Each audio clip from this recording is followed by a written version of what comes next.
change on the Coronet 500.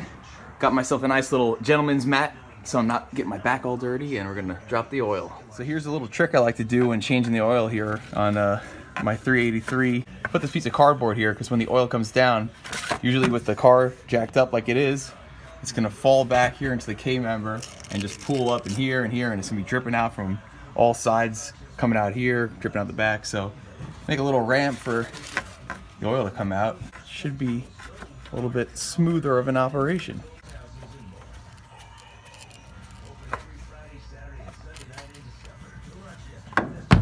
There it is. See that? Now all the oil is falling forward right down here into the drain pan. So we've all seen the videos online comparing how crappy Fram and STP and the lower end oil filters are to other things.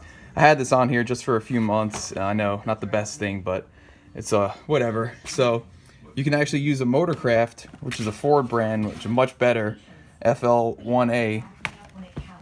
Same size here on the 383. And always remember to either kiss your O-rings and transfer some oil onto it, or rub oil on your finger.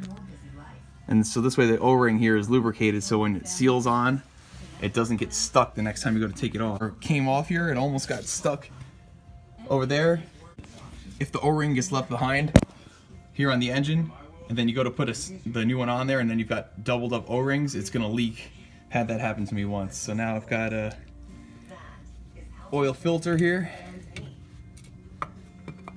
To push the radiator hose back to get it in, but there it's in, hand tight. And just for good measure, whenever I change oil on any of my classic cars, I like to add some Lucas Oil Zinc Plus just to protect the cam, lifters, just all parts of inside of the engine with the lack of components in modern oil and gasoline being kind of ethanol watered down. Add about half a bottle of this and just give it a little extra protection.